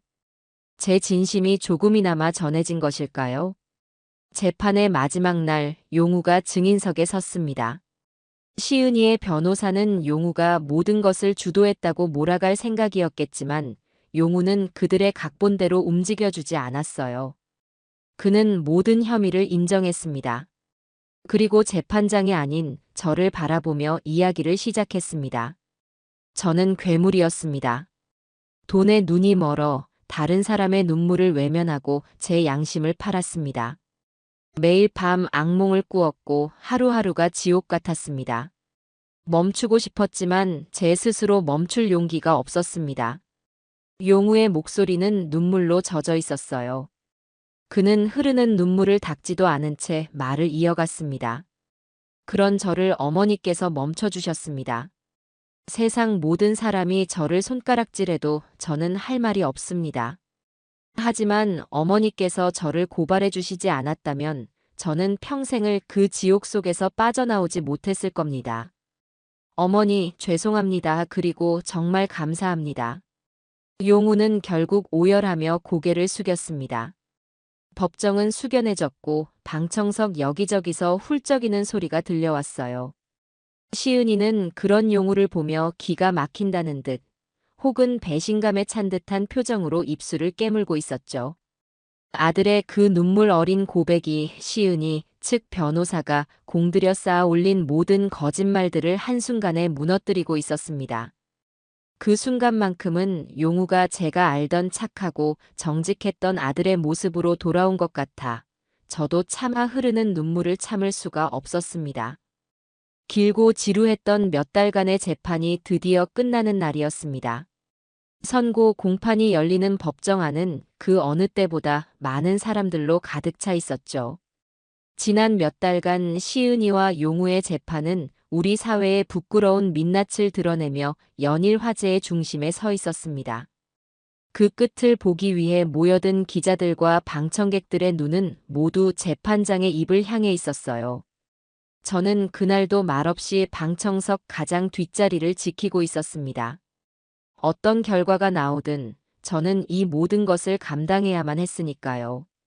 피고인 전시은 징역 7년에 처한다. 재판장의 무겁고 단호한 목소리가 법정 전체에 울려 퍼졌습니다. 상습적이고 계획적인 범행으로 사회에 끼친 해악이 크고 재판 과정에서 전혀 뉘우치는 모습을 보이지 않은 점이 양형에 고려되었다고 했습니다. 그 말을 듣는 순간 시은이는 두 눈을 부릅뜨며 무언가 소리치려 했지만 옆에 있던 교도관에게 곧바로 제지당했죠. 그녀의 얼굴에는 후회나 반성이 아닌 오직 저를 향한 증오와 분노만이 가득했습니다. 피고인 박용우, 징역 2년에 집행유예 3년을 선고한다. 다음으로 제 아들의 이름이 불렸습니다. 재판장은 용우가 범행에 가담한 사실은 명백하지만 모든 사실을 자백하고 깊이 뉘우치고 있는 점, 그리고 이 사건의 전모를 밝히는데 결정적인 역할을 한 점 등을 참작했다고 설명했어요. 용우는 선고를 듣는 내내 고개를 들지 못했습니다. 그저 두 손을 모은 채 자신의 죄의 무게를 온몸으로 감당하고 있는 듯 보였죠. 시은이는 자신과 너무나도 다른 남편의 형량을 듣고는 결국 이성을 잃고 제게 악을 쓰기 시작했습니다. 오영자, 너 때문에 내 인생이 망했어. 내가 너를 절대 가만두지 않을 거야. 그녀의 저주 섞인 외침이 법정을 가득 메웠지만 제 마음은 이상하게도 잔잔했습니다. 저는 그저 가여운 눈으로 그녀를 바라볼 뿐이었죠. 교도관들에게 끌려나가면서까지 저를 노려보던 시은이의 눈빛을 마지막으로 길었던 재판은 완전히 끝이 났습니다.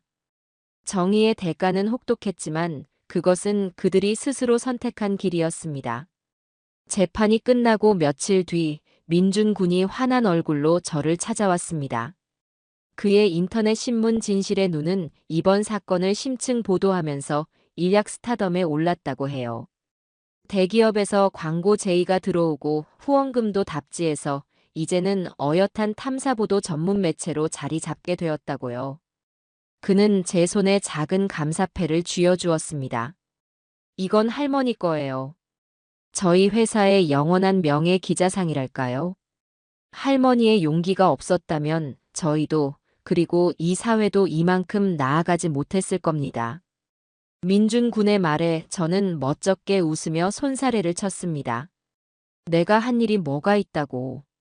다 자네 같은 젊은이들이 애써준 덕이지. 아니에요. 할머니는 저희에게 진실을 마주할 용기를 주셨어요. 앞으로도 저희는 할머니께서 보여주신 그 용기를 따라서 세상의 어두운 곳을 계속 비출 겁니다. 우리는 따뜻한 차를 마시며 한참 동안 이야기를 나누었어요. 민준 군은 벌써 다음 취재 계획으로 눈을 반짝이고 있었습니다. 그의 지치지 않는 열정을 보며 저는 문득 한 가지 생각을 떠올렸습니다. 재판이 끝나고 저는 법원으로부터 범죄 수익 환수금의 일부를 신고 포상금으로 받게 되었어요. 평생 제가 만져본 돈 중에 가장 큰 액수였지만 그 돈에는 제 자식들의 눈물과 다른 이들의 피눈물이 섞여 있었기에 차마 쓸 수가 없었죠. 민준 군, 나 이 돈으로 작은 재단을 하나 만들고 싶네. 재단이요? 그래. 돈이 없어서 힘이 없어서 꿈을 포기해야만 했던 김서연 학생 같은 아이들을 위한 재단 말이야. 내 며느리가 더러운 돈으로 아이들의 꿈을 짓밟았다면 나는 이 돈으로 아이들의 꿈을 다시 심어주고 싶어. 더러워진 돈을 깨끗하게 만들 수 있는 방법은 그렇게 쓰는 것밖에 없을 것 같네. 제 말에 민준 군은 잠시 말을 잃더니 이내 존경의 눈빛으로 저를 바라보며 말했습니다. 할머니 정말 대단하세요. 좋습니다. 재단을 만드는데 필요한 법률적인 절차나 행정적인 도움이 필요하시면 언제든지 저에게 말씀하세요. 제가 발 벗고 돕겠습니다. 그렇게 제 인생의 마지막 과업이 새로 생겨났습니다. 더러운 돈의 기억을 희망의 씨앗으로 바꾸는 일. 그것은 어쩌면 제 스스로를 구원하는 일이기도 했습니다. 한편 집행유예로 풀려난 용우는 집으로 돌아오지 않았습니다. 대신 삐뚤빼뚤한 글씨로 쓴 편지 한 통이 제게 도착했죠. 어머니께. 저는 어머니를 뵐 면목이 없는 죄인입니다. 지금의 저로서는 감히 어머니 앞에 설 용기가 나지 않습니다. 조용한 시골 마을의 봉사단체에서 지내며 제 죄를 씻고 새로운 사람으로 태어나는 시간을 갖겠습니다. 평생을 속죄하는 마음으로 살겠습니다. 부디 어머니는 건강하셔야 합니다. 죄 많은 아들 용우 올림. 편지를 읽는 내내 눈물이 흘렀지만 저는 아들을 원망하지 않았습니다. 스스로의 힘으로 일어서려는 아들의 노력이 오히려 대견하게 느껴졌죠. 저는 편지에 적힌 주소를 들고 며칠 뒤 아들을 찾아 나섰습니다. 아들이 지내고 있다는 봉사단체는 산속 깊숙한 곳에 자리한 장애 아동들을 돌보는 작은 시설이었어요. 제가 찾아갔을 때 용우는 구슬땀을 흘리며 시설의 낡은 바닥을 닦고 있었습니다. 예전처럼 비싼 옷을 입지도 좋은 시계를 차고 있지도 않았지만 그의 얼굴은 지난 몇 년간 제가 보아왔던 그 어떤 모습보다도 편안하고 평화로워 보였어요. 용우야. 제 목소리에 용우는 고개를 들었습니다. 저를 보자 그는 너무나도 놀라 손에 들고 있던 걸레를 떨어뜨렸죠. 그리고는 차마 제게 다가오지 못하고 그 자리에 우두커니 서 있기만 했습니다. 밥은 먹고 다니니? 저는 첫마디의 말보다 그 한마디가 먼저 나왔습니다. 그리고는 제가 집에서부터 싸움 보온 도시락을 꺼냈어요. 아직 온기가 남아있는 밥과 용우가 어릴 때부터 좋아했던 불고기와 계란말이.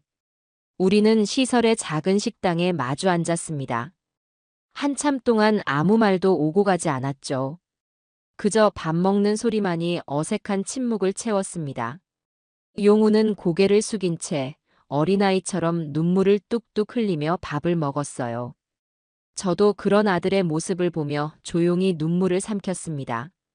완벽한 용서는 아니었지만 우리는 그렇게 서로의 상처를 확인하고 아주 느리고 조심스럽게 서로를 향한 첫걸음을 내딛고 있었습니다.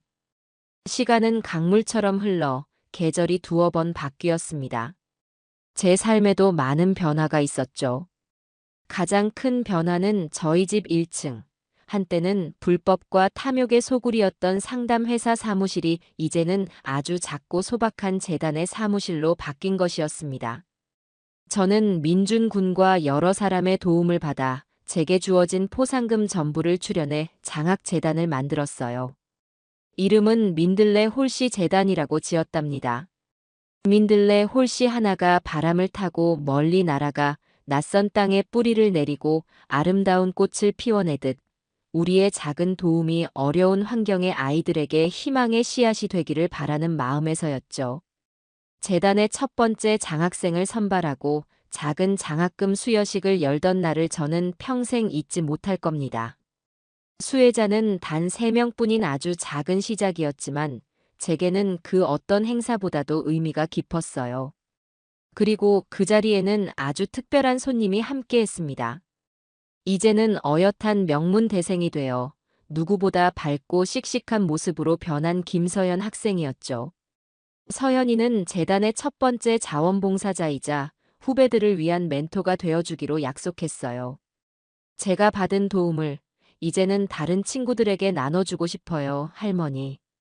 할머니께서 제게 가르쳐 주신 것처럼요. 서연 학생이 환하게 웃으며 말하는데 어찌나 대견하고 예쁜지 눈물이 핑 돌더군요. 아이들이 장학 증서를 받아들고 환하게 웃는 모습을 보며 저는 비로소 제 마음속에 남아있던 마지막 응어리가 천천히 녹아내리는 것을 느꼈습니다. 더러운 돈이 있던 자리에 이제는 아이들의 깨끗한 웃음소리가 채워지고 있었어요. 세상의 시선도 조금씩 변하기 시작했습니다. 처음에는 자식을 고발한 독한 어미라며 저를 손가락질하던 친구들이 하나둘씩 저를 찾아오기 시작했어요.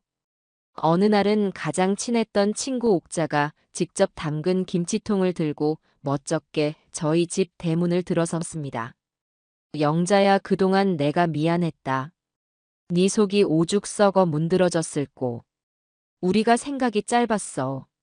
네가 얼마나 힘들었는지도 모르고. 옥자는 제 손을 잡으며 진심으로 사과했어요. 저는 아무 말 없이 그녀를 안아주었습니다. 그 뒤를 이어 다른 친구들의 발걸음도 이어졌죠. 어떤 친구는 갓 쪄낸 떡을 가져오고 어떤 친구는 그저 말없이 제 옆에 앉아 함께 텔레비전을 보다 가기도 했습니다. 한동안은 기자들 때문에 사람 만나는 것이 두려웠는데 제 집 거실은 다시 친구들의 따뜻한 온기와 유쾌한 웃음소리로 채워지기 시작했어요. 그 평범하고 소중한 일상이 제 깊은 상처를 조금씩 아물게 해주고 있었습니다. 그러던 어느 날 제게 편지 한 통이 배달되었습니다. 발신인을 확인하는 순간 제 심장이 쿵 내려앉았죠. 교도소에서 온 편지, 바로 시은이에게서 온 것이었습니다. 저는 잠시 망설이다 떨리는 손으로 편지를 개봉했어요. 편지의 내용은 제 예상과 다르지 않았습니다. 그 안에는 단 한 줄의 사과나 반성도 없었어요. 오직 저에 대한 원망과 저주, 그리고 언젠가는 반드시 복수하겠다는 악의에 찬 다짐만이 빼곡하게 적혀 있었죠. 당신 때문에 내 인생은 끝났어. 하지만 명심해. 이걸로 끝났다고 생각하면 큰 오산이야. 나는 여기서 절대 무너지지 않아. 그리고 언젠가 반드시 당신에게 오늘을 후회하게 만들어줄 테니까. 편지를 읽는 내내 등줄기가 서늘했지만 저는 더 이상 두렵지 않았습니다. 예전 같았으면 그 악의에 찬 글자들에 밤잠을 설쳤을 테지만 이제 저는 단단해져 있었어요. 저는 편지를 조용히 반으로 접고 또 반으로 접어 아주 잘게 찢어버렸습니다. 그리고는 쓰레기통에 미련 없이 던져 넣었죠. 시은이의 증오는 이제 더 이상 제 삶에 어떠한 영향도 미칠 수 없었습니다. 그녀는 스스로 만든 감옥에 영원히 갇혀 살게 될 테지요. 그 편지를 받은 바로 다음 날 용우가 예고 없이 저를 찾아왔습니다. 시골 봉사단체에서 지낸 지 어느덧 1년이 훌쩍 넘어 있었죠. 햇볕에 그을린 얼굴은 더 건강해 보였고 눈빛은 예전과 비교할 수 없을 만큼 차분하고 깊어져 있었습니다. 어머니, 잘 지내셨어요? 그럼 잘 지내고 말고. 너는 어떠냐? 일은 할만하고. 네. 얼마 전에 저희 시설에 정식 직원으로 채용되었어요. 아이들 상담해주고 행정 업무도 돕고 있어요. 제가 망쳐버린 인생, 다른 사람들을 위해 봉사하면서 조금이나마 갚아나가려고요. 용우는 이제 더 이상 과거에 얽매여 괴로워하지 않았습니다. 자신의 죄를 직시하고 그것을 갚기 위해 하루하루를 성실하게 살아내고 있었죠. 그는 제 재단 사무실 책상 위에 놓인 작은 화분 하나를 보며 말했어요. 어머니, 저도 주말마다 와서 재단 일 좀 도와드리면 안 될까요? 제가 아이들 상담했던 경험이 조금은 도움이 될지도 모르잖아요. 그 말을 듣는 순간 저는 정말 오랜만에 소리내어 환하게 웃었습니다. 제 아들이 드디어 진정한 어른이 되어 제 앞에 서 있었어요. 그러렴. 언제든지 환영이다, 아들아. 우리는 한때 범죄의 소굴이었던 그 사무실에 마주 앉아 앞으로 재단에서 어떤 아이들을 어떻게 도울지에 대한 이야기를 나누었습니다. 창밖으로는 따스한 오후의 햇살이 쏟아져 들어오고 있었죠. 제 삶에 남은 상처들은 아마 평생 완전히 사라지지는 않을 겁니다. 하지만 그 흉터들은 이제 더 이상 저를 아프게 하지 않아요. 오히려 그것은 제가 얼마나 치열한 싸움을 싸워냈는지, 그리고 그 끝에서 무엇을 지켜냈는지를 증명하는 자랑스러운 훈장이 되었습니다. 제 옆에는 든든한 아들이 함께하고 있었고, 제 앞에는 이제 막 피어나는 아이들의 희망이 가득했으니까요. 그걸로 충분했습니다. 정말로 충분했어요. 물론 제 삶에 남은 흉터가 완전히 사라지지는 않을 겁니다. 문득문득 바람이 불어올 때마다 시큰거리는 상처처럼 아들을 제 손으로 밀어 넣었던 그날의 기억과 며느리의 저주 섞인 마지막 눈빛이 떠오를 때도 있겠지요. 완벽한 해피엔딩이라는 건 어쩌면 동화책에나 나오는 이야기일지도 모릅니다. 하지만 괜찮습니다. 저는 이제 압니다. 상처 위에 새살이 돋아나듯 절망이 있던 자리에 새로운 희망이 피어날 수 있다는 것을요. 제 이야기는 여기까지입니다. 이 길고 아픈 이야기를 끝까지 들어주신 여러분께 진심으로 감사드립니다. 이제 마지막으로 여러분의 지혜로운 생각들을 조심스럽게 여쭙고 싶어요. 제가 제 아들을 직접 경찰에 신고했던 그 순간, 만약 여러분이 저였다면 과연 어떻게 하셨을까요? 저의 선택이 옳았다고 생각하시나요? 아니면 그래도 어미로서 자식을 끝까지 품었어야 했다고 보시나요? 또 제 아들 용우는 과연 진심으로 뉘우치고 앞으로는 올바른 길을 걷는 새 사람이 될 수 있을까요? 그리고 끝까지 반성하지 않았던 제 며느리에게는 지금의 벌이 충분하다고 생각하시는지요? 가족이라는 이름으로 우리는 어디까지 용서하고 또 어디까지 눈 감아 주어야 하는 걸까요?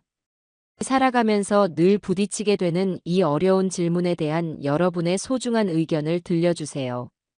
댓글 하나하나 꼼꼼히 읽어보며 저 역시 앞으로의 삶을 어떻게 살아가야 할지 배우겠습니다. 여러분의 따뜻한 참여를 기다리겠습니다.